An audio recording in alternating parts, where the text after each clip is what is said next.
সত্যি কথা বলতে গেলে ইচ্ছা করছে বলতে বাংলা বিচার চায়। বাংলা বিচার চায় যে বর্বরোচিত ঘটনা ঘটেছে আরজি করে তার। আজকের দিনটা খুব গুরুত্বপূর্ণ। অনেকে আশায় বুক বেঁধেছিলেন যে আজকে বোধহয় একটা সুপ্রিম স্বস্তির নিঃশ্বাস ফেলা যাবে। আবার অন্যদিকে গতকাল রাত্রে অর্থাৎ রবিবার রাত্রে গোটা বাংলায় বিভিন্ন জায়গায় যেভাবে সাধারণ মানুষ আশা জাগিয়েছেন, যেখানে নির্যাতিতার নিকটাত্মীয়রা মানুষের সঙ্গে পা মিলিয়েছেন, তাতে অনেকে বলছেন এই প্রতিবাদ যত দিন যাচ্ছে তত চড়া থেকে চড়া সুরে যাচ্ছে। অর্থাৎ যারা প্রতিবাদ করছেন তারা এবার কোথাও যেন বদ্ধপরিকর। অনেকে বলছেন না, উই ওয়ান্ট জাস্টিস নয়, উই ডিমান্ড জাস্টিস। এখন সেই সময় চলে এসেছে। সুতরাং বাংলা বিচার চায়, এ বিষয়ে কোনো সন্দেহ নেই। মুশকিলটা হচ্ছে যে কিসের বিচার, কার কাছ থেকে চায়। আমরা সবাই জানি কিসের বিচার। আসলে অনেকের কাছে মনে হয় সেটা হাথরাস হোক বা আরজিকর হোক, এই ঘটনাগুলো ভয়ানক। তার কারণ কোথাও মনে হয় প্রভাবশালীদের ছায়াতেই এই ঘটনাগুলো ঘটছে, আর সেই জন্যই সাধারণ মানুষ ঐক্যবদ্ধ হচ্ছেন। আজকে বাংলা জানতে চাইতে আমরা মূলত আলোচনা করব অত্যন্ত গুরুত্বপূর্ণ কিছু বিষয় নিয়ে, যে বিষয়গুলো এই মুহূর্তে বাংলার জন্য, দেশের জন্য এবং অবশ্যই শুভবুদ্ধি মানুষ যারা, তাদের কাছে খুব গুরুত্বপূর্ণ। কারণ এটা আমাদের বাঁচা মরার লড়াই। সাধারণ, মধ্যবিত্ত, নিম্নবিত্ত যে মানুষ রয়েছে তাদের এই লড়াইটা কোনো রাজনৈতিক দলের লড়াই নয়। সুতরাং আমরা আলোচনা করব বাংলা জানতে চায় আজকে আলোচনার বিষয়। প্রথম যে বিষয়ে আলোচনা করব যে প্রতিবাদ বাড়ছে না কমছে, আমরা এই বিষয়ে আলোচনা করব যে প্রতিবাদ বাড়ছে না কমছে। দ্বিতীয় আমরা যে বিষয়ে আলোচনা করব সরকারের সুর চড়া না নরম।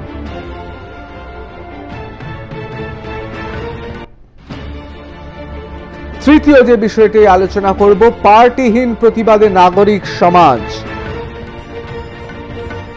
অর্থাৎ কোনো পার্টির রং নেই।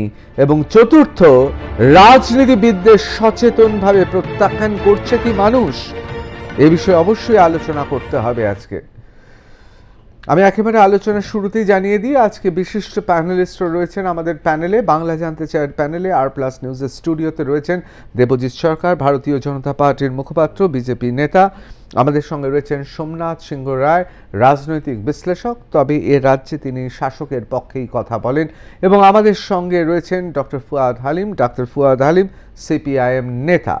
আমি প্রথমে একেবারে সরাসরি চলে যাব যে আজকে তৃণমূল কংগ্রেসের পক্ষ থেকে মুখপাত্র কেউ নেই। তার কারণ মাননীয় মুখ্যমন্ত্রী মমতা বন্দ্যোপাধ্যায় যা বলেছেন সেটাই দলের ভাষ্য, এমনটাই জানানো হয়েছে মিডিয়া সেল থেকে। আর আমাদের সঙ্গে সরাসরি সুপ্রিম কোর্টে আজকে মামলা ছিল এবং দিল্লি থেকে সরাসরি রয়েছে সৌম্য শুভ্র রায়, আইনজীবী। মনে রাখতে হবে, সৌম্য শুভ্র, আপনাকে স্বাগত আর প্লাস নিউজে। এবং মনে রাখতে হবে সৌম্য শুভ্রই কিন্তু প্রথম এই মামলা নিয়ে কোর্টের বা দ্বারস্থ হন। আমরা সৌম্য শুভ্রর কাছেও যাব। প্রথমেই এক নজরে দেখে নেব যে মাননীয় মুখ্যমন্ত্রী মমতা বন্দ্যোপাধ্যায় সিপি অর্থাৎ নগরপালের পদত্যাগ পত্র নিয়ে কি বলছেন। ভাগ্যিস কদিন পুলিশ সামলেছে, শান্তিপূর্ণ মার খেয়েছে, নিজেদের রক্ত দিয়েছে, কিন্তু তবুও কারো রক্ত নেয়নি। আমি এটা ওদের অ্যাপ্রিসিয়েট করি। কলকাতা পুলিশ কমিশনার আমার কাছে নিজে এসছে অনেকবার পদত্যাগ করার জন্য, গত 7 দিন আগে। সামনে পুজো, আপনারা এবার আমায় বলুন, ল অ্যান্ড অর্ডার লোকটাকে তো জানতে হবে যে থাকবে কোন পাড়ায় কোন পুজো হচ্ছে, পুজো কমিটিগুলো কি থিম করছে, কোথায় কি পুলিশ পোস্টিং আছে। এটা পুজোর সময়, কিছুদিন ধৈর্য ধরলে কি মহাভারত অশুদ্ধ হয়। আপনারা ঠিক করবেন সবাইকে চেঞ্জ করতে হবে। যতটা বলছেন, যতটা পারছি আমরা করছি। আপনি আমাকে 10টা ডিমান্ড দিতে পারেন, আমি 5টা করতে পারি, 5টা নাও করতে পারি। আমি তো অলরেডি ইতিমধ্যে অনেকগুলো করে দিয়েছি। কাজেই আপনাদের আমরা বলছি, পুলিশ ইভেন্ট সেদিন সঙ্গে সঙ্গে যেই কোর্ট নির্দেশ দিয়েছে সিবিআই, সব কাগজপত্র, ভিডিও রেকর্ডিং, এমনকি ডিএনএ টেস্ট সহ রিপোর্ট সহ সব কিছু হ্যান্ড ওভার করেছে। রাতের বেলায় পুজোর সময় পুলিশ রাত জেগে পাহাড় দেয়, কোনো দুর্ঘটনা ঘটলে পাহাড় দেয়, দাঙ্গা হলে পাহাড় দেয়, দুর্যোগ হলে পাহাড় দেয়। কিন্তু প্রতিদিন রাতে আপনারা যদি রাস্তায় থেকে, অনেক মানুষ তো ডিস্টার্ব হয়, অনেক এলাকায় অনেক বয়স্ক মানুষ আছে, মাইক লাগালে তাদের ঘুমের অসুবিধেও হয়, যার জন্য নিয়মও আছে পলিউশন কন্ট্রোল বোর্ডের, 10টার পর মাইক বাজানো যাবে না, বা এত স্পিডে মাইক বাজাবেন তার বেশি বাজানো যাবে না। তা সত্ত্বেও আমরা সব ছেড়ে দিয়েছি। 1 মাস তো হয়ে গেল, আজকে 9 তারিখ, 1 মাস 1 দিন, 31শে মাস গেছে। আমি অনুরোধ করব, পুজোতে ফিরে আসুন, উৎসবে ফিরে আসুন, আর সিবিআইকে বলবো তাড়াতাড়ি বিচারের ব্যবস্থা করুন।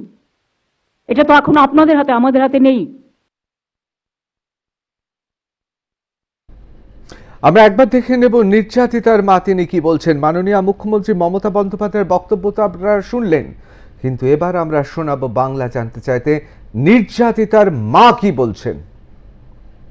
যদি ভাবে যে উৎসবে ফিরবে, কিন্তু দেশের মানুষ তো আমার মেয়েটাকে নিজের পরিবারের মেয়ে ভাবছে। তারা যদি পারে ফিরতে, আমার কিছুই বলার নেই। তবে আমার ঘরেও দুর্গাপুজো হতো, আমার মেয়ে নিজে করতো, সেটা তো আমার বাড়িতে তো কোনোদিন আর দুর্গাপুজোর আলো জ্বলবে না, আমার ঘরের প্রদীপ নিভে গেছে। আমি কি করে মানুষকে বলবো উৎসবে ফিরতে বলুন? 1 মাস হয়ে গেছে। যদি মুখ্যমন্ত্রীর ফ্যামিলিতে এরকম ঘটনা ঘটতো, উনি কি পারতেন এটা বলতে? আমরা একবার একটু শুনে নেব যে টাকা দেওয়া নিয়ে কি বলছেন মাননীয় মুখ্যমন্ত্রী মমতা বন্দ্যোপাধ্যায়। আর অনেকে বলে বেড়াচ্ছে না আমি টাকার কথা বলেছি, আমি মোটেই বলিনি। আমাকে প্রমাণ দেখাক কোথাও আমি টাকার কথা বলেছি, মেনশন করেছি। মিথ্যে কথা, কুৎসা, অপপ্রচার, চক্রান্ত। সেদিনের ভিডিওগ্রাফ প্রত্যেকে আমি নিচে নামার পরে প্রেস করেছিলেন, প্রেস কনফারেন্সে প্রেসের সাংবাদিকরা ছিলেন, আমার সাথে সিপি ছিল, এবং আমার পরে আবার তার বাবা মাকেও আপনারা জিজ্ঞেস করেছিলেন, সে রেকর্ডও আমাদের কাছে আছে। আমি বাবা মাকে যেটা বলেছিলাম অন রেকর্ড, যেটা আমি বাইরেও বলেছিলাম, যে দেখুন মৃত্যুর বিকল্প টাকা হয় না।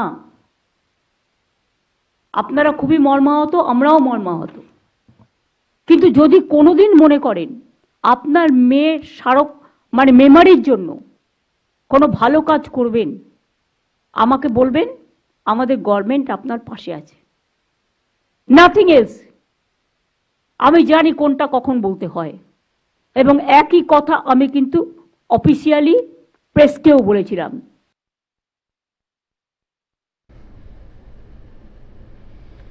এই বিষয়ে তো শুনে নেব মাননীয় মুখ্যমন্ত্রী মমতা বন্দ্যোপাধ্যায় যে কথা বললেন, অর্থাৎ টাকা বিতর্ক নিয়ে এ বিষয়ে নির্যাতিতার মা কি বলছেন। বিবৃতি সব আমরা শুনেছি, আপনাদের মিডিয়ার মাধ্যমেই আমরা সব জেনেছি, সেটা বিচারাধীন বিষয়, ওটা নিয়ে কিছু বলবো না। কিন্তু ওনার যে বক্তব্য আজকে উনি রেখেছেন টাকা নিয়ে উনি তো বাবা মাকে ঘরে ঢুকে কথা বলেছেন। বাবা মা বেরিয়ে যাওয়ার পর তারা তো বাইরে এসে বলেছেন যে কোনো রকম ক্ষতিপূরণের দাবি পরিবার চায় না। উনি প্রপোজাল দিয়েছিলেন কম্পেনসেশন একটা পায়, যেহেতু অন ডিউটি ডক্টর ছিলেন, তাই তখন আমার দাদা দিদি যারা ছিলেন তারা বলেছেন যে হ্যাঁ নেব ম্যাডাম, কিন্তু যেদিনকে আমার মেয়ে সুবিচার পাবে সেদিনকে আমি নিজে গিয়ে আপনার দপ্তর থেকে নিয়ে আসবো, এই কথাটা বলেছেন। কিন্তু তারপরে উনি বলেছেন পুলিশের তরফ থেকে কোনো টাকা দেওয়া হয়নি। একদম মিথ্যে কথা বলেছেন উনি।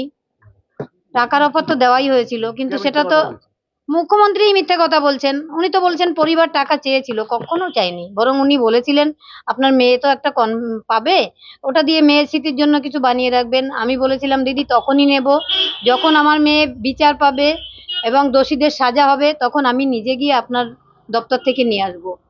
এটাই উনি বলেছেন যে কোনো টাকার অফার করা হয়নি। না, টাকার অফার তো অবশ্যই করা হয়েছে। কে সত্যি কে মিথ্যে, কে সত্যি কে মিথ্যে বাংলা জানতে চায়। আমি একবার সরাসরি চলে যাব আমাদের বিশিষ্ট প্যানেলিস্টদের কাছে। সামনে পুজো, আর সেই জন্য গোটা জাতির উদ্দেশ্যে আজকে মাননীয় মুখ্যমন্ত্রী মমতা বন্দ্যোপাধ্যায় বলেছেন এবার পুজোতে আসুন। আবার অন্যদিকে যে রাতের বেলায় আন্দোলন হলে অনেকের অসুবিধা হয়, এবং পলিউশন বোর্ড দূষণ থেকে শুরু করে শব্দ দূষণ, শব্দ দানব, এসব বিষয় উঠে এসেছে। কোথাও কি মনে হচ্ছে যত দিন যাচ্ছে আন্দোলনকারীদের ঐক্যবদ্ধ এবং যত সুর চড়া হচ্ছে, তত সমস্ত রাজনৈতিক দলের গায়ের জ্বালা জ্বলছে সেক্ষেত্রে রাজ্যের শাসকও অন্যতম, যেহেতু তারা শাসক। আমি কিন্তু বলছি সমস্ত রাজনৈতিক দলের জ্বালা হচ্ছে গায়ে। এতদিন ভাবতো মিছিল মিটিং তারাই করবে, এতদিন ভাবতো রাত্রেবেলার তাণ্ডব তারাই করবে। এবার যখন আসল মানুষ সোচ্চার হয়েছে তখন সমস্ত রাজনৈতিক দলের গা জ্বলছে। বুঝতে পারছেন তো কতটা গা জ্বলছে? কি বলবেন সোমনাথ দা? দেখুন, আন্দোলনকে সম্পূর্ণ সমর্থন করেই বলছি। সাধারণ মানুষ যেমন আছে, আপনি সাধারণ মানুষের সেই ভিড়ে রাজনৈতিক মুখ ঢুকিয়ে নেই এই কথাটা বলতে পারেন। যেভাবে নন্দীগ্রামে মাওবাদীরা এবং সেই সময় বিরোধীরা ছিল সেই রকম ভাবে সাধারণ মানুষ, তখনও জনসাধারণ বলা হয়েছিল, তখনও কৃষক বাঁচাও কমিটির মধ্যে ছিল। হতেই পারে গণতান্ত্রিক দেশ, রাইট। সুতরাং আপনি আপনার কথাটা উইথড্র করুন। আপনি একটা জায়গায় বসে আছেন টেলিভিশনের সঞ্চালক হিসাবে, তার মানে হ্যাঁ মেনে নিন যে শুধুমাত্র সাধারণ মানুষ না, সাধারণ মানুষের ভিতরে রাজনৈতিক মুখও আছে, সেটা মেনে নিন। আপনি উইথড্র করবেন এই কারণে আপনি শুধু বলছেন সাধারণ মানুষের আন্দোলনে রাজনৈতিক ব্যক্তিত্বদের ভয় ধরে যাচ্ছে।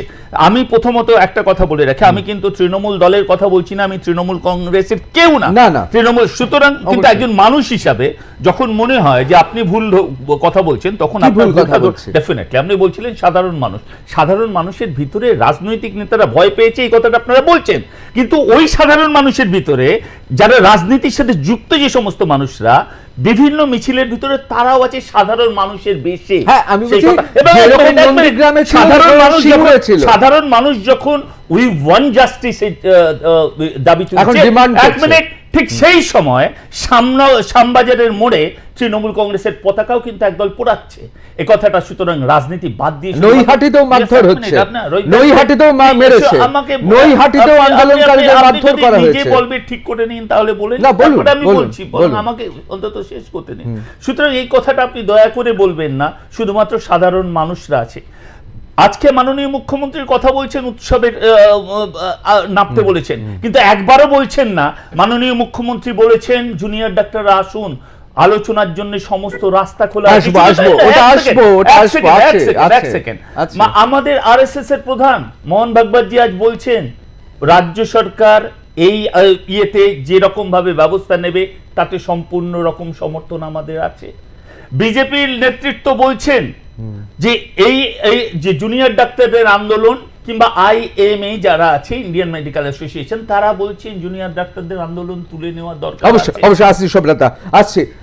সোমনাথ সিংহ রায় অত্যন্ত গুরুত্বপূর্ণ দুটি কথা বলেছেন, অত্যন্ত গুরুত্বপূর্ণ। আমি নিজে নন্দীগ্রামে রিপোর্টিংয়ে ছিলাম, আমি জঙ্গলমহলে ছিলাম, আমি সিঙ্গুরে ছিলাম।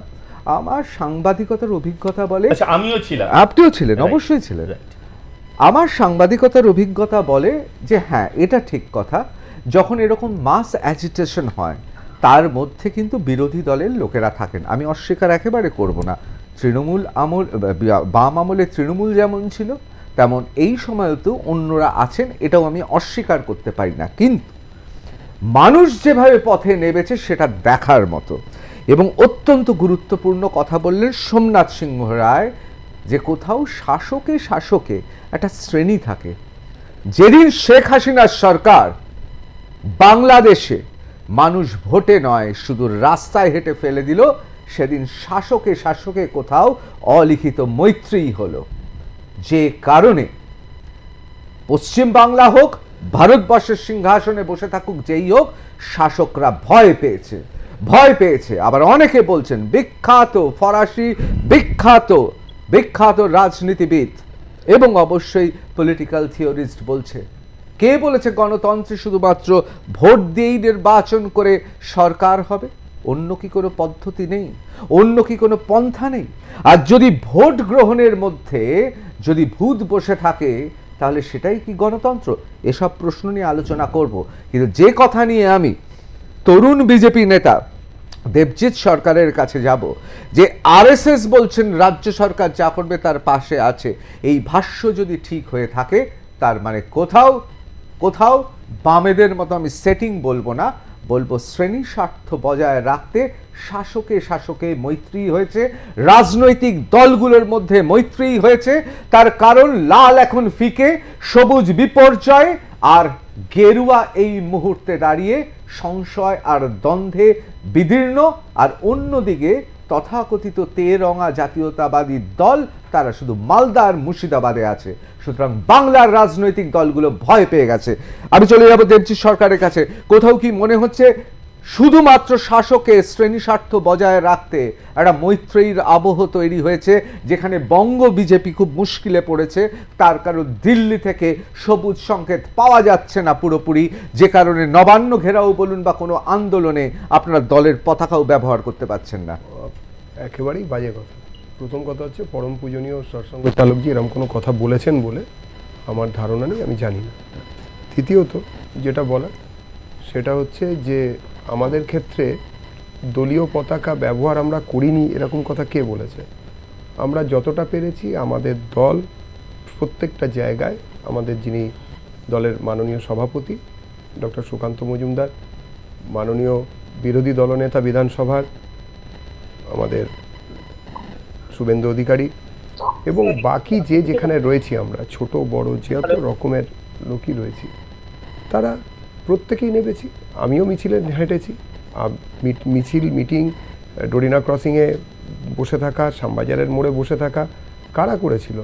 সকাল থেকে যদি বলেন আন্দোলন, তো বিরোধীরাই তো করেছিল। তৃণমূলের কোনো লোক গিয়ে তো এই গাড়িটাকে থামায়নি।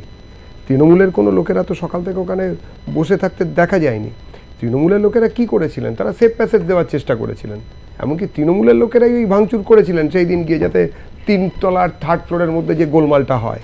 তৃণমূলের লোকেদেরই তো দেখা গিয়েছিল, নাম করা তৃণমূলের লোকেদের, এমনকি কোমরে হাত দিয়ে দেখি কে আছে এখন, হ্যাঁ এরা ইত্যাদি প্রভৃতি। আরেকজন নীল জামা পরা, ও কারো কাছে পিসি, কারো কাছে নম্বর আছে, নম্বর সে ভিডিও তো সামনে এসেছে যে একদম মানে রংবাজি চূড়ান্ত, গোদা বাংলায় কোট আনকোট রংবাজি, হ্যাঁ নীল সাদার রংবাজি, যে নীল রঙের জামা পরে সাদা রঙের উল্টো দিকের লোকটাকে বোঝানো, ও কারো কাছে আছে নাকি নম্বর। তো এই তো আমরা দেখেছি। তো এর বাইরে কি আছে? এই খুন হতো না ঋতব্রতবাবু, একদম ইয়ে করে বলতে পারি, যদি গত বছর 7 মাস মানে জুলাই, আজকে তো আমরা এখানে সেপ্টেম্বরে দাঁড়িয়ে আছি, গত বছর জুলাই মাসে একটা নোট যায়, স্বয়ং deputy inspector general of police নিজে এটাকে ফরওয়ার্ড করেছিলেন কার কাছে? না প্রিন্সিপাল সেক্রেটারির কাছে। সেই নোটেতে এই সন্দীপ ঘোষ সম্বন্ধে গাদা গাদা তহবিল তছরূপ, এই তছরূপ তাই তছরূপ, টাকা কিভাবে হয়েছে, প্রত্যেক দিন কী 2 নম্বরই হয়েছে, সব কিছু সিএজির কাছে দেওয়া হয়েছিল। এবং সবথেকে বড় কথা, যেটা প্রিন্সিপাল সেক্রেটারিকে এই অ্যান্টি করাপশন ব্রাঞ্চ যেটা পাঠিয়েছিলেন, যেটা ফরওয়ার্ড করলেন রাজ্যের ডেপুটি ইন্সপেক্টর জেনারেল, সেটা জানার পরেও রাজ্যের স্বাস্থ্যমন্ত্রী তথা হোম মিনিস্টার মানে স্বরাষ্ট্রমন্ত্রী তথা মুখ্যমন্ত্রী, যিনি আজ সব চাইছেন উৎসাহের সঙ্গে, তো তিনি সবই জানতেন। তিনি তারপরেও যেদিন কিনা এই দুর্ঘটনা ঘটলো, আজকে 1 মাস হয়ে গেছে, উনি কিন্তু দিন গুনছেন। দেখুন, উনি একদম বোকা হাবা, একদম মাটির মানুষ নন, উনি কিন্তু দিন গুনছেন। আজকে উনি জানেন উনি আজকে 1 মাস 1 দিন হয়েছে, মাসখানেক নয়, উনি কিন্তু মাসখানেক বলছেন না, 1 মাস 1 দিন। 1 মাস 1 দিন হয়ে যাওয়ার পরেও আজকে উনি লোককে উৎসবে মারতে বলছেন, ঠিক যেরকম ওনার লোকেরা উৎসবে মাত্রার কথা ভেবেছিলেন যে রাস্তায় যদি বিরোধীরা না নামতো। এখানের বিরোধীরা কেন, সমস্ত মানুষ বিরোধী হয়েছে। আজকে বিরোধীদের সমস্ত পতাকার রং এবং মানুষ আজকে মিলেমিশে একাকার হয়েছে। অবশ্যই আমি একবার ফুয়াদার কাছে চলে যাবো। ডক্টর ফুয়াদ হালিম, নিজে ডাক্তার এবং সিপিআইএম নেতা, কোথাও কি আপনার মনে হচ্ছে যে পুলিশ কারোর রক্ত নেয়নি? সিপি আগেই পদত্যাগ করতে চেয়েছেন এবং আন্দোলনকারীদের উদ্দেশ্যে বলছেন উৎসবে ফিরে আসুন। কোথাও কি মনে হচ্ছে সরকার এবার তার যে সুর আস্তে আস্তে চড়া করছে, অর্থাৎ আরও বেশি বলা যেতে পারে শক্ত হচ্ছে সরকার? দেখুন, সরকার তো একটা বিপদের মধ্যে আছে, তৃণমূল দল বিপদের মধ্যে আছে, এবং স্বাভাবিকভাবে আজকে যে সুপ্রিম কোর্টের যেই নির্দেশিকা এসছে সেটাকে তারা ব্যবহার করার চেষ্টা করবে, মরিয়ার চেষ্টা করবে। কিন্তু আমার মনে হচ্ছে তাতে বিশেষ কিছু কিন্তু তৃণমূল কংগ্রেস অথবা মমতা বন্দ্যোপাধ্যায় পাবে না। তার মূল কারণ রইল, আপনাকে মাথায় রাখতে হবে যে যাকে অভিযুক্ত হিসেবে ধরেছে কলকাতার নগরপাল, যাকে নিকৃষ্টতম অপরাধী হিসেবে আখ্যা দিয়েছিলেন, উনি পুলিশের কর্মচারী, উনি পুলিশে কাজ করতেন, এখন একজন ছিল, একাধিকজন ছিল, সেটা হচ্ছে ইতিমধ্যে সুপ্রিম কোর্ট আস্তে আস্তে সব পারতগুলো খুলছে, কপল সিপল হততত করে বলছে আমার কাছে এই ডকুমেন্ট নেই, ওই ডকুমেন্ট নেই, পরের বার দেবো, কালকে আসুন, পরশু আসুন, শুরু করে দিয়েছে সুপ্রিম কোর্টের মধ্যে। কিন্তু যে প্রশ্নগুলোর উত্তর ইতিমধ্যে মমতা বন্দ্যোপাধ্যায়কে 1 মাস 1 দিনে দিয়ে দেওয়া উচিত ছিল, যে সেই যে সঞ্জয় রাও, সে কি করে হচ্ছে পুলিশ আবাসনে বেআইনিভাবে একটা ঘর দখল করেছিল, এর জন্য তো সিবিআই তদন্ত প্রয়োজন নেই। কলকাতার নগরপাল তো একটি হচ্ছে অপরাধীদের আড্ডার উপরে বসে হচ্ছে তার প্রশাসন চালাচ্ছে, এই তথ্য থেকেই বেরিয়ে আসে। কি করে সেই সঞ্জয় রাও হচ্ছে বেআইনিভাবে একটা পুলিশ মোটরসাইকেল নিয়ে টোটো করে গোটা কলকাতা ঘুরে বেড়ালো, এই প্রশ্নের উত্তর 1 মাস 1 দিনে হচ্ছে কলকাতার নগরপাল দিতে পারেনি। ফলে দিতে পারেনি বলে হচ্ছে উনি হচ্ছে পুরো একটা ঘুঘুর বাসার উপরে বসে আছেন, বলতেও চাইছেন না, কাউকে দায়িত্বও দিতে চাইছেন না। আবার ওনার হাত থেকে মমতা বন্দ্যোপাধ্যায় আগেই হচ্ছে বলেছিলেন যে আমি দিয়ে দেবো সিবিআইকে, সিবিআইয়ের হাতে চলে গেল তদন্ত। স্বাস্থ্য প্রশাসন এখন স্পষ্টীকরণ করতে পারেনি যে 13 তারিখ কী করে হচ্ছে ওই ঘরগুলো ভাঙা হলো, যেই ঘরগুলোর মধ্যে হচ্ছে অপরাধীরা গিয়ে তাদের হাত ধুতে পারত, সেই জায়গায় কিন্তু স্পষ্ট করতে পারেনি কি করে হচ্ছে গোটা হাসপাতালকে বাদ দিয়ে চেস্ট ডিপার্টমেন্টের বাথরুম পরিষ্কার করতে। এখানে কিন্তু মমতা বন্দ্যোপাধ্যায় একটা কথা বলেছেন যে স্বাস্থ্য দপ্তরটা কিন্তু সিপিএম এর ঘুঘুর ভাষা হয়ে রয়েছে, এবং সিপিএম কেও কিন্তু তিনি কাঠগড়ায় দাঁড় করাচ্ছেন কার্যত, এবং তিনি মানবিক বলে সিপিএম এর কাউকে চাকরি ছাড়াননি। না না, উনি তো মানে অনেক জিনিস এখন হচ্ছে দায় ছাড়ার জন্য বলবেন, কিন্তু কথাটা তো স্পষ্ট যে যেই প্রশ্ন হচ্ছে এখনো উত্তরহীন রয়ে গেল, যে ওই ঘরটার হচ্ছে কি করে বেসেন, কি করে টালি সব চাঁচা হলো 13 তারিখ, কাজটা অসম্পূর্ণ রয়ে গেল বলে 14 তারিখ রাত্রের ঘটনাটা ঘটাতে হলো। ওই 3 তলা আর 4 তলার মধ্যে যে ইংরেজি বাংলার পার্থক্যর জন্য হচ্ছে যেই গণ্ডগোলটা রয়ে গেল, তার জন্যে বেঁচে গেল, এই সবটাই আসতে হবে। এই যে 30 জন হচ্ছে 14 তারিখ রাত্রে অ্যারেস্ট হয়েছে, কে কোন জায়গা থাকে, কোন দলের সমর্থক আছে, এই সবটা তো পুলিশ বের করতে পারে। একটাও কিন্তু উচ্চবাচ্য করছে না কলকাতার নগরপাল। যদি সিপিএমের লোক থাকতো এখন হচ্ছে 10টা হচ্ছে করে দিত, বিরোধী দলের কেউ থাকলে তো একেবারে হচ্ছে 10টা প্রেস কনফারেন্স হয়ে যেত। নীরবতা পালন করছে। 27 না 28 জন অ্যারেস্ট হয়েছে ইতিমধ্যে 14 তারিখ ঘটনা নিয়ে। ফলে সবটা হচ্ছে পাহাড় চুম্বি হচ্ছে তথ্যগুলো সামনে চলে আসছে না। কিন্তু মাননীয় মুখ্যমন্ত্রী যেটা বলছেন, সিপি আগেই পদত্যাগ করতে চেয়েছিলেন, এবং যে তার বলার ধরন দেখে আমার মনে হয়েছে অত্যন্ত মানবিক কারণে তিনি সিপির পদত্যাগ নেননি, কারণ কলকাতা পুলিশ রক্ত নেয়নি, মানে কলকাতা পুলিশের রক্ত ঝরেছে। আপনি কি বলবেন যে এই যে সিপির পদত্যাগটা উনিই নিতে চাইছেন না, কারণ সিপির কোনো দোষ পাচ্ছেন না? মমতা বন্দ্যোপাধ্যায় হচ্ছে যদি পুলিশের কর্মরত একজন কর্মচারীকে পুলিশ নগরপাল নিজেই বলে যে হচ্ছে তিনি হচ্ছেন অপরাধী, তারপরে বলে পুলিশ রক্ত নেয়নি, ফলে এটা হচ্ছে কন্ট্রাডিকশন ইন ইটসেলফ। উনি নিজের কথা নিজের ডিপার্টমেন্টকে হচ্ছে মিথ্যাবাদী প্রমাণ করছে। নগরপাল বলেছে সে হচ্ছে একটা কর্মরত লোক কলকাতা পুলিশে, সেই হচ্ছে খুনি, নিকৃষ্টতম অপরাধী, criminal of the highest order. তাতে হচ্ছে মুখ্যমন্ত্রী তো জুতো ভিজে নিজের মুখে মারছে এই কথা বলতে গিয়ে স্পষ্টভাবে। আমি সোমনাথদার কাছে একবার চলে যাবো। সোমনাথদা, কোথাও কি মনে হচ্ছে যে এটা মাননীয় মুখ্যমন্ত্রীর এটা একটা মানবিক দিক? আমরা ডক্টর সন্দীপ ঘোষ তাকেও দেখেছি পদত্যাগ করেছিলেন, কিন্তু তার সঙ্গে সঙ্গে তখন আমরা দেখেছিলাম যে তার পদত্যাগ গৃহীত হয়নি, বরং তাকে অন্য একটি অত্যন্ত গুরুত্বপূর্ণ ঐতিহ্যবাহী মেডিকেল কলেজের মাথায় বসানোর একটা চেষ্টা হয়েছিল। আবার সিপি পদত্যাগ করতে চেয়েছেন বারবার, মাননীয় মুখ্যমন্ত্রী বললেন তিনিও পদত্যাগ নিচ্ছেন না, তার কারণ সিপি তিনি বলছেন কলকাতা পুলিশ তো বাজে মানে ভুল কাজ কিছু করেনি, বরং রক্ত নেয়নি, দিয়েছে। কোথাও কি মনে হচ্ছে এটা একটা মানবিক মুখ? না, মানবিক মুখ দেখুন, সঞ্জীব ঘোষের ব্যাপারে আমাদের বিজেপি মুখপাত্র বলছিলেন যে অনেকদিন আগেই নাকি সমস্ত রিপোর্ট করেছে, তারপরে তাকে সরানো হয়নি।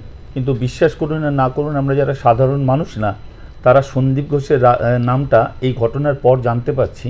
কারণ এই সন্দীপ ঘোষের এগেনস্টে এত রিপোর্ট, এত খারাপ মানুষ, তাকে নিয়ে কিন্তু বিজেপি কিংবা সিপিএম কখনো রাস্তায় নেবে, কখনো মিডিয়াতে কোনো স্টেটমেন্ট এসছে বলে আমরা দেখিনি। ফলে এইরকম একটা লোকে, একটা নোংরা লোক সম্বন্ধে বিরোধীরাও সামনে বলেনি, মিডিয়াও সামনে বলেনি, সিপিএম বিরোধী বলতে সিপিএম কেও বলছি, সবাই কেউ কোনো সামনে বলেনি।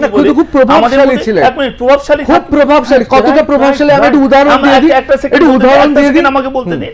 প্রভাবশালী ছিলেন, তাই ফলে তিনি আরো হাইলাইটে ছিলেন, তিনি আরো বেশি করাপ্টেড। তার কথা বিজেপি বলেনি, আন্দোলন করেনি, এরকম একটা করা সিআইজি রিপোর্ট দিয়েছে, ও দিয়েছে, স্বরাষ্ট্রমন্ত্রী জানে, ও জানে, অথচ সাধারণ মানুষকে জিজ্ঞেস করুন সঞ্জীব ঘোষের নামটা এই এতদিন পরে তারা জানতে পারলেন। সুতরাং সঞ্জীব ঘোষ খারাপ লোক ছিলেন কি ভালো লোক ছিলেন, তার থেকে বড় প্রভাবশালী ছিলেন। হ্যাঁ, প্রভাবশালী ছিলেন। মানে আপনি জানেন তো উলুবেড়িয়া থেকে অধ্যক্ষ এসেছিলেন, 3 দিন ধরে ফ্যাফা করে ঘুরে বেড়ালেন। তখন সাধারণ মানুষ মমতা বন্দ্যোপাধ্যায় জানতেন না, বিরোধীরা তো জানতেন না, কিন্তু মমতা বন্দ্যোপাধ্যায় কি জানতেন না উনি এত হচ্ছে কারাপ্টেড, এত চুরি করেন? আপনারা রিপোর্ট সম্বন্ধে এখন বলছেন না, মমতা বন্দ্যোপাধ্যায় এখন জানে উনি কারাপ্টেড?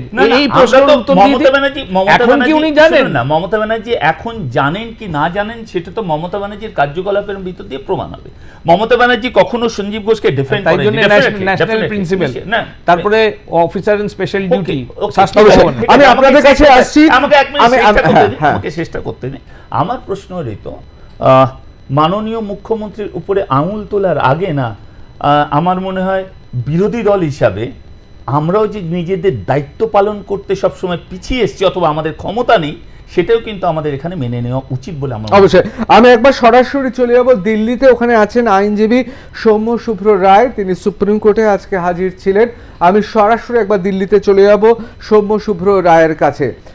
সৌম্য, আমরা সবাই জানি, আজকে আমরা তাকিয়েছিলাম যে সুপ্রিম কোর্টে কি হয়, স্বস্তি মিলবে নাকি, মানুষ বিচারের আশায় রয়েছে, গোটা বাংলা ফুঁসছে, মানুষ চাইছে বিচার, মানুষ জানতে চাইছে যে ঠিক কি হয়েছিল এবং কোথায় এই খুন এবং ধর্ষণের ঘটনা আমাদের সবাইকে প্রবলভাবে আলোড়িত হয়েছে।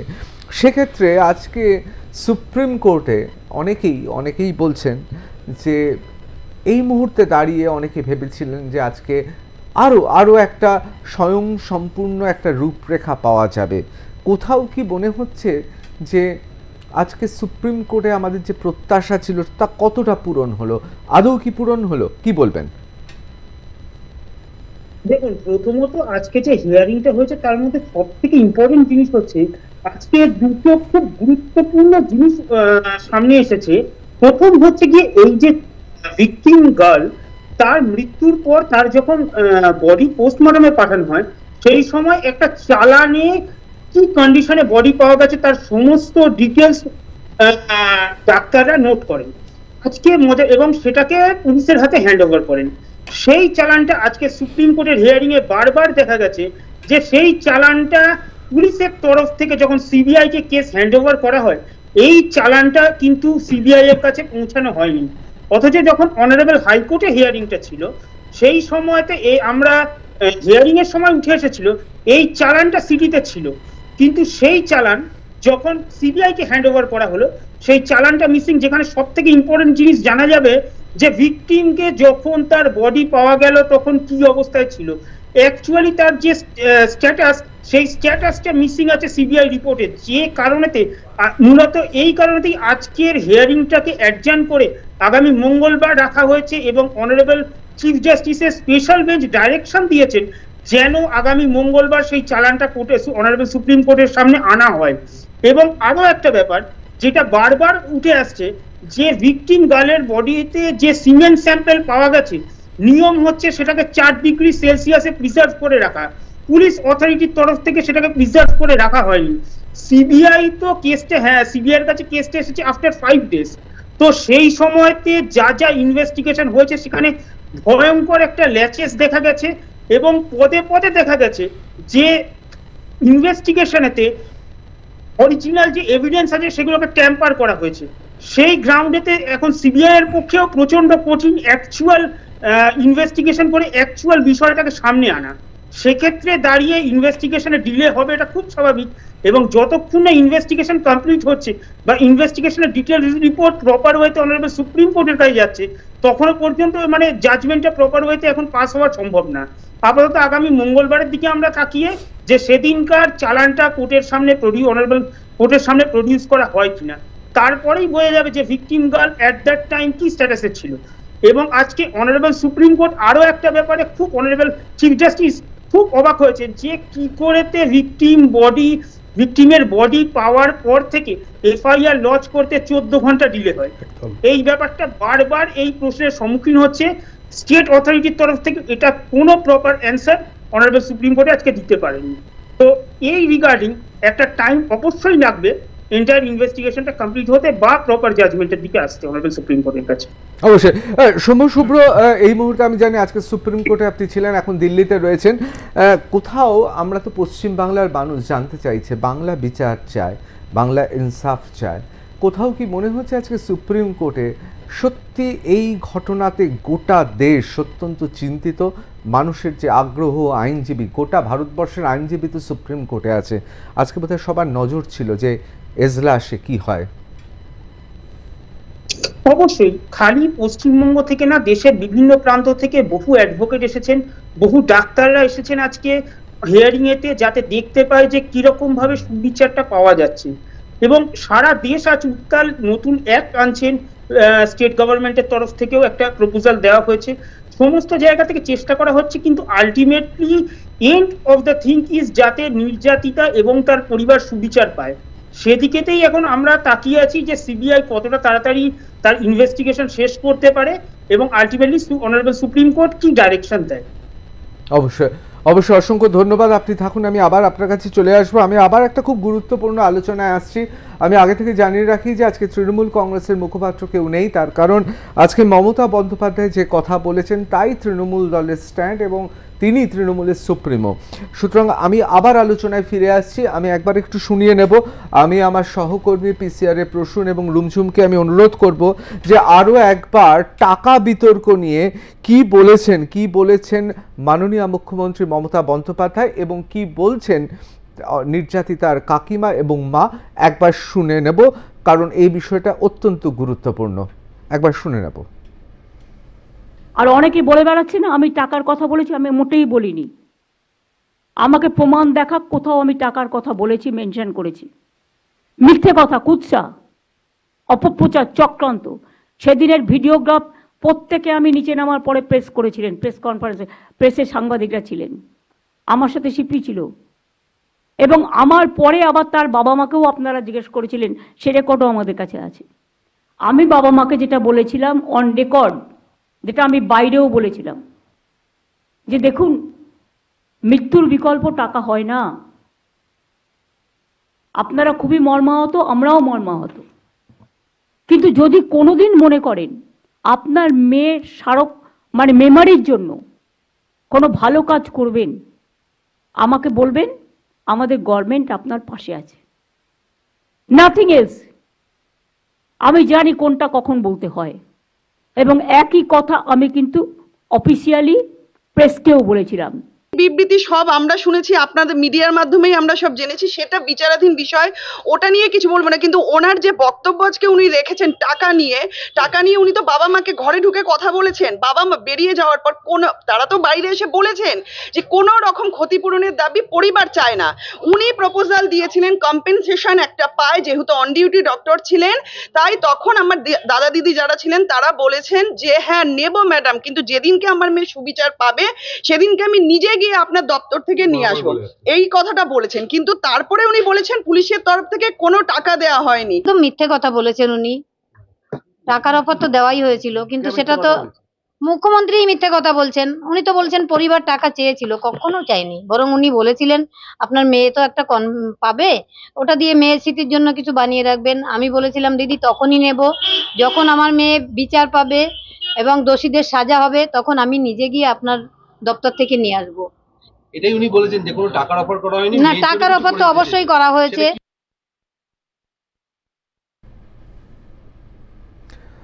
অবশ্যই কে ঠিক কে ভুল, কে সত্যি বলছেন, কে তথ্য থেকে বা যে তথ্য প্রকাশ করছেন তা ঠিক নয়, এটা মানুষ বিচার করবেন, আমরা বিচার করার কেউ নেই, আলোচনা করাটাও আমাদের সমীচীন হবে না।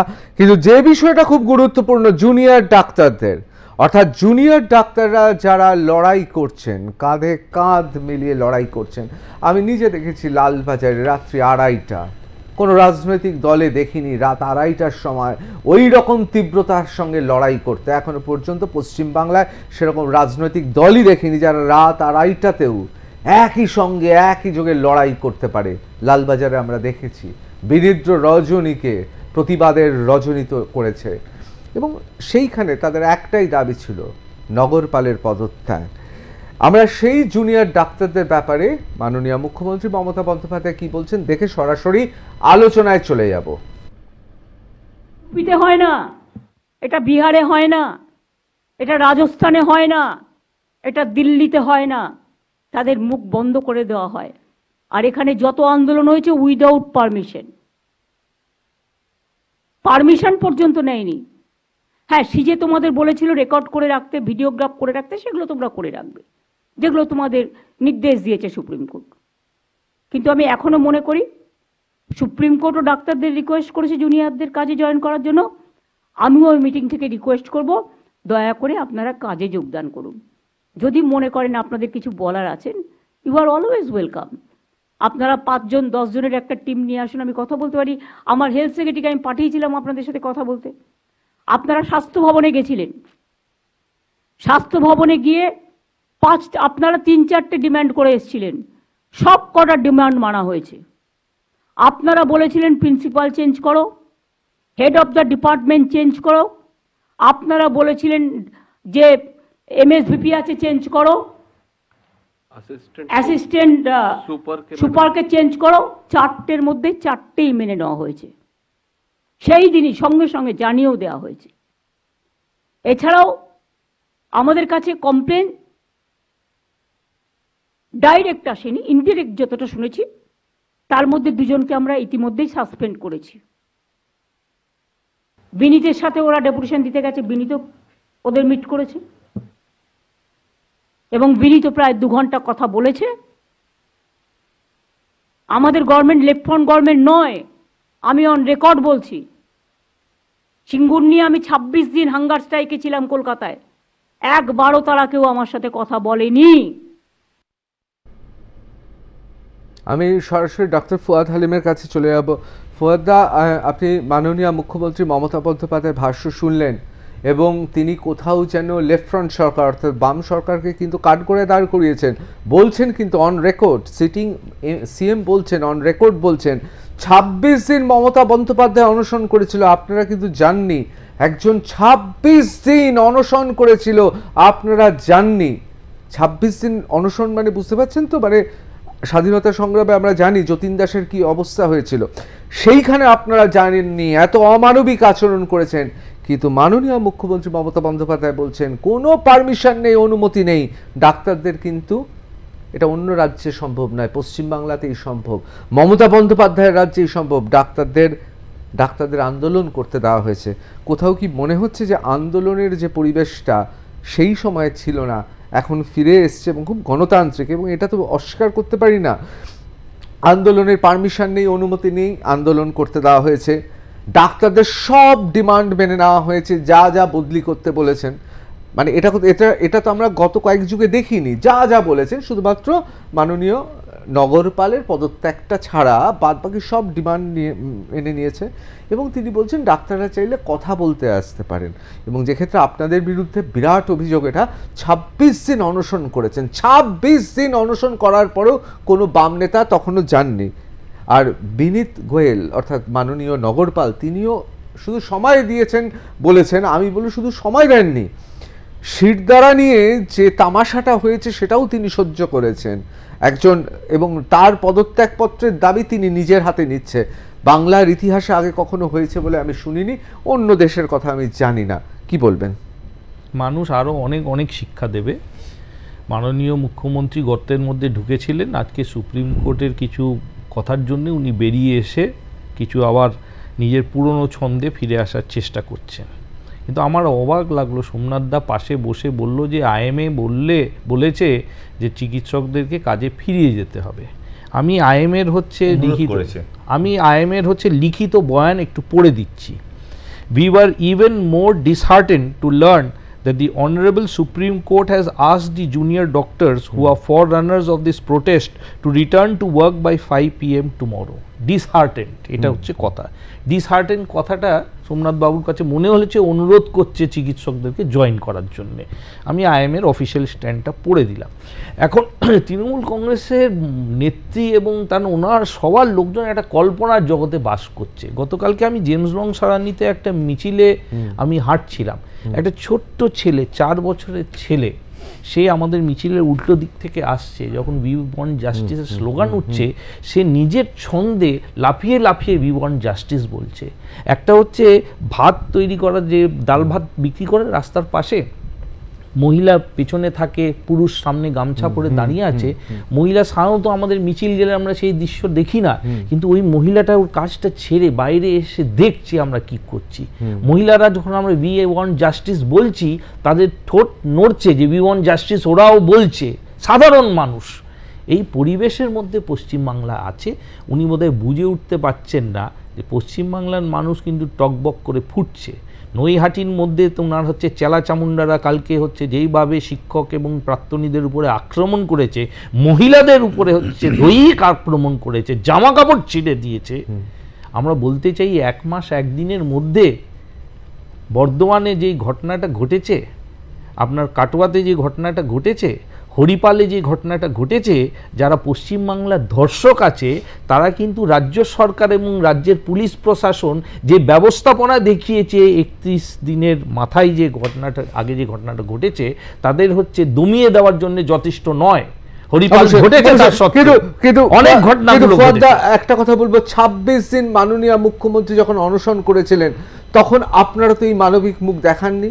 26 দিন অনশন করার পরেও তখন তিনি বিরোধী দলনেত্রী, মানে তিনি এই দলনেত্রীর মনে হয় যে এই দুটি ঘটনাটা সমতুল্য, তাহলে আমি বলবো সর্বপ্রথম পশ্চিম বাংলার মানুষ উনার এই বোধ বুদ্ধিকে প্রত্যাখ্যান করবে। অবশ্যই আমি আপনার কাছে আসছি, আমি একবার দ্রুত চলে যাব সৌম্য শুভ্র রায়ের কাছে। আইএম এর যে অফিসিয়াল ভার্সন, সেটা ডক্টর ফুয়াদ হালিম পড়লেন। সুপ্রিম কোর্ট বলেছেন কালকে 5টার মধ্যে জুনিয়র ডক্টরদের কর্মবিরতি ছেড়ে কাজে ফিরতে, এবং সেক্ষেত্রে আইএমএর প্রতিক্রিয়া জানলাম। আইএমএ অত্যন্ত দুঃখের সঙ্গে বলছে এই পুরো বিষয়টাকে অত্যন্ত দুঃখের সঙ্গে দেখছে। কোথাও কি সুপ্রিম কোর্টের এটা নির্দেশ বলে মনে হচ্ছে যে জুনিয়র ডক্টরদের ফিরে যেতে হবে? হ্যাঁ, দেখুন, প্রথমত অনারেবল সুপ্রিম কোর্ট যখন এই অর্ডারটা দিয়েছে তার উপর কোনো কোয়েশ্চেন করার কোনো জায়গা নেই। অনারেবল সুপ্রিম কোর্ট যেটা বলেছেন যে যারা যে সমস্ত ডাক্তাররা নিজেদের ডিউটি না করে প্রোটেস্টে আছে, তারা তাদের ডিউটিতে ফিরে যাক। কিন্তু একটা এখানেতে মেজারমেন্ট নেওয়া যেতে পারে যে ডাক্তাররা অফ ডিউটিতে আছে তারা কিন্তু সে সময় প্রোটেস্ট করতেই পারে। অবশ্যই অবশ্যই অবশ্যই বুঝতে পেরেছি, ধন্যবাদ। আমি একবার চলে যাব দেবজিৎ, কি মনে হয় যে জুনিয়র ডক্টররা যারা অন ডিউটি আছেন তাদের ফিরে যেতে বলেছেন, কিন্তু প্রোটেস্ট চলতে পারে, কি মনে হচ্ছে? দেখুন, প্রোটেস্ট তো চলছেই, এবং জুনিয়র ডাক্তার যারা অন ডিউটি আছেন তারা ডিউটি করছেন, এবং ডিউটির বাদ দিয়ে বাকি যে ফাঁকা সময়টা সেই সময় এসে আবার তারা বসছেন। এটা আরজি করের চিত্র। মার দাঙ্গা দাপটের সঙ্গে কোট আনকোট ভয় দেখানো, রংবাজি এলাকার দাদাদের, সেসবকে উপেক্ষা করে পুরো বিষয়টা জুনিয়র ডাক্তাররা চালাচ্ছেন। এবং শুধু জুনিয়র ডাক্তার নন, সিনিয়র ডাক্তাররাও তাদের পেছনে এসে দাঁড়িয়েছেন, এবং বিভিন্ন ডাক্তারি যত ফ্র্যাটার্নিটি আছে, নার্স বলুন বা অন্য যত সিস্টেম আছে, তারাও একের পেছনে এক এসে দাঁড়াচ্ছেন। এমনকি তাতে ডাক্তারি যারা পড়ান সেই প্রফেসররাও বাদ যাননি। কিন্তু এখানে ব্যাপারটা হচ্ছে যে এমন একটা ভাবে দেখানো হচ্ছে যেন একটা জেন্ডার বায়াসড কোনো একটা ক্রাইম ঘটেছে বা এরম ধরনের ব্যাপার। মোটেই ব্যাপারটা তা নয়। মমতা বন্দ্যোপাধ্যায়ের ওই কালীঘাটের টালির চালার পর্ণকুটিরের মধ্যে থেকে যেভাবে দুর্নীতির বিভিন্ন রকম শাখা প্রশাখা সমাজের বিভিন্ন স্তরে গেছে, কিছুদিন আগে আমরা সেটা শিক্ষা স্তরে দেখেছি, এখন ওটা স্বাস্থ্য স্তরে অতিমাত্রায় চলে গেছে। সবাই এখন মুখ খুললেই কেউ তো এই যেরকম দাদা বললেন, কেউ তো এর আগে নাম শোনেনি। আরে নাম আপনার ডিপার্টমেন্ট বলেছে না, আরেকটা একটু বলে শেষ করি। Uttarbanga syndicate, north Bengal syndicate, কেউ কি জানতো? কেউ নাম শুনেছে, কিন্তু কারা আছে, কারা পাস করায়, কারা ভয় দেখায়, কারা টাকা তোলে, কারা ডাক্তারি পরীক্ষার যারা ছাত্র তাদেরকে বলে ওসব ক্লিনিক্যাল জানতে হবে না, পয়সা দাও তোমাকে পাস করিয়ে দেবো। এই ব্যাপারটা সবাই জানে, তবুও যিনি তাদের ধারক এবং বাহক বলে জনতা মনে করছে, আজকে সেই জনতাকে সেইখান থেকে বলা হচ্ছে উৎসবে মাতুন। বাহ বাহ রে বাহ। অবশ্যই আমাদের ঘরের মেয়েটা চোখ দিয়ে মনে রাখতে হবে, ঋতব্রত চোখ দিয়ে ওর জল বেরোয়নি, দু চোখ দিয়ে রক্ত বেরিয়েছে। আজকে যদি ওনার বাড়ির মেয়ে যদি এই ঘটনা ঘটতো, উনি জনতাকে দাঁড়িয়ে বলতে পারতেন উৎসবে মাতুন, রবীন্দ্রসঙ্গীত গান, আজ শঙ্খ ঘোষের কবিতা গান বলতে পারতেন। অবশ্যই আমি একবার চলে যাবো সোমনাথদা, কোথাও কি মনে হচ্ছে রাজনৈতিক বিশ্লেষক হিসেবে যে এই প্রথম প্রায় কয়েক দশক বাদে আমরা 2011 থেকে 2016-তে আমরা বিরোধী দল হিসেবে দেখেছিলাম সিপিআইএম, বাম, কংগ্রেস, তারা 100-তে 0 কম পেয়েছে। তারপর আমরা জানি 2016 থেকে 2021 এবং পরবর্তীকালে 2024 পর্যন্ত এখনো পর্যন্ত ভারতীয় জনতা পার্টি তারাই বিরোধী দল, কিন্তু সেই জায়গায় পৌঁছাতে পারেনি। কিন্তু এই প্রথম তৃণমূল কংগ্রেসে নৈহাটিতে বা বিভিন্ন জায়গায় যে ঘটনাগুলো ঘটছে বা দমদমেও ঘটেছে, যে এটা বোধহয় অসহনীয়। শাসক দেখছে রাতের বেলায় হাজার হাজার লোক, কাতারে কাতারে লোক তারা বেরিয়ে পড়েছে, শাসক কিছু বলতে পারছে না, কারণ কোনো পতাকা নেই, কোনো রং নেই। শাসক কি কোথাও ভয় পেয়েছে সোমনাথদা? না, দুটো কথা আমাকে কিন্তু 2 মিনিট বলতে দিতে হবে। প্রথম, পতাকা নিয়ে বেরোবার সাহস নেই, তার কারণ ইতিহাস তাদের কখনো ক্ষমা করবে না, যেন এই পতাকা নিয়ে গেলে আরো গ্রহণযোগ্যতা হারাবে। এদের সাহস নেই বলে পতাকা নিয়ে নামছে না। ফুয়াদ আমার অত্যন্ত প্রিয় একজন মানুষ। ফুয়াদ বলছিলেন ওই আন্দোলনের সাথে, সিঙ্গুরের আন্দোলনের সাথে এই আন্দোলনে মমতা ব্যানার্জি গুলিয়ে ফেলছেন। ফুয়াদ ভুলে গেছেন ওখানেও তাপসী মালিককে আপনাদের কমরেডরা ধর্ষণ করে লক্ষ্মীর প্রমাণ হয়েছে। প্রমাণটা কোথায়? মালিকের বাবাকে শ্রদ্ধা করেন। এক মিনিট, আমি কিন্তু আপনাদের একটা কথা বলবার সময় চুপচাপ শুনে গেছি, আপনাকে শুনতে হবে। মা আপনার বলবার সুযোগ দিলাম, আমার মুশকিল। আমি ভদ্রলোক মনে করি, আমাকে খাতিরে ধরেই নিলাম তাপসী মালিক। তাই বলে কোথায় গেছে আপনি পরে বলুন না। আমার কথা আমি ভুলই বলতে, আমাকে ভুলই বলতে দিন, বলতে পারেন, মানুষ ঠিক করবে, আমি ভুলে বলতে দিন, আমাকে ভুল বলতে দিন। তাপসী মালিককে ধর্ষণ করে পুড়িয়ে দেওয়া হয়েছিল, সেখানেও ধর্ষিত হয়েছিল, নৃশংসভাবে এটা খুন হয়েছিল, এখানেও ধর্ষণ হয়েছে, নৃশংসভাবে খুন হয়েছে।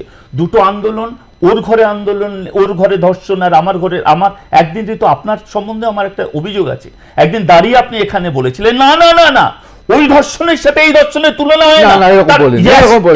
আপনার সাথে আপনি বলেছিলেন না, আপনি আমার ফুটেজ, যে কোনো আপনার ফুটেজ আপনাকে দেখাবো, যে কোনো ধর্ষণে তা ঘৃণার যোগ্য না। সারা ভারতবর্ষের প্রতি, আমি আপনাকে দয়া করে আপনি আমাকে বলতে দেবেন, ভারতবর্ষের প্রতি 15 মিনিটে একজন করে মহিলা ধর্ষিত হচ্ছে কিংবা শ্লীলতাহানি হচ্ছে। আমার এই বোনকে ধর্ষণ করে যারা হত্যা করেছে তারা যেমন দোষী, এই ভারতবর্ষ জুড়ে 15 মিনিট অন্তর যে ধর্ষকরা তাদেরও দোষী হওয়া উচিত। আজকে এর জন্য যদি মাননীয় মুখ্যমন্ত্রীকে দোষারোপ করা হয়, সারা ভারতবর্ষে এত ধর্ষণে যেন কেন প্রধানমন্ত্রী, আমি এর উত্তর দিতে হবে, এই প্রশ্নের উত্তর দিতে হবে। সোমনাথদাকে অসংখ্য ধন্যবাদ। এই প্রশ্নটা অনেক মানুষও বুঝতে পারছেন না। হাথরাস বা আরজি করের ঘটনা অন্যান্য ধর্ষণের থেকে আলাদা কেন, এই প্রশ্নটা অনেকে করছেন, যেমন সোমনাথদা করলেন। হ্যাঁ, আলাদা কেন আলাদা জানেন? মানুষের আদিম অপরাধ প্রবণতা রয়েছে। ধর্ষণ বা খুন চিরতরে বিলোপ হয়ে যাবে এটা অনাগত ভবিষ্যতে মনোবিদরাও আশা করছেন না যে আর কোনোদিনও হবে না। কিন্তু হাথরাস বা আরজি কর আলাদা এই কারণে, এই ধর্ষণটা আসলে একটা গোটা সিস্টেমকে ধর্ষণ করেছে। এই ধর্ষণটা আসলে রাষ্ট্র আমাদের সাধারণ মানুষদের তাদের চিন্তা ভাবনাকে ধর্ষণ করেছে। এই ধর্ষণ আসলে তথাকথিত সমাজের প্রভাবশালীরা তারা একটা সিন্ডিকেট করে এই ধর্ষণকে কোথাও বৈধতা দিতে চেয়েছে। এই ধর্ষণগুলো আসলে প্রমাণ লোপাট করে দোষীকে বোঝাতে চেয়েছে যে তোমার পেছনে আমরা আছি, কারণ তুমি আমাদেরই লোক, তুমি প্রভাবশালী। আর এই ধর্ষণগুলো সাধারণ মানুষকে বোঝাতে চেয়েছে বেশি বাড়াবাড়ি করো না, যদি বাড়াবাড়ি করো তোমার বা তোমার পরিবারেরও এই অবস্থা হবে। অসংখ্য ধন্যবাদ সোমনাথদা, আপনি আমাকে ভুল কথা বলে গেলেন। এই ধর্ষণ আলাদা, এই ধর্ষণ আলাদা এবং সেই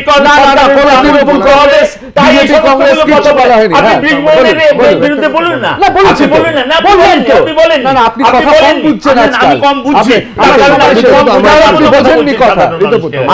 আপনি মানুষের সাথে আপনি ভুল বলছেন, বাস্তবের কোনো মিল নেই। আমরা জুনিয়র ডাক্তারের আন্দোলনের পক্ষে, আমি জানি আপনার বিচার পাওয়া হচ্ছে, জানি আপনার রামরে ভুল হচ্ছে না, আমি জানি এগুলো। এই সমস্ত ধর্ষণগুলোকে আপনি বাইপাস করে না না বাইপাস করেন, আপনি কথা বুঝতে পারছেন না সোমনাথ দা, আমরা এটা নিয়ে আবার আলোচনা করব। আপনি বুঝতে পারছেন না কোন আগুন নিয়ে আপনারা সবাই একেবারে সোমনাথ দা অনেকটাই ঠিক কথা বলছেন। এই ধর্ষণটা অনেকটাই আলাদা।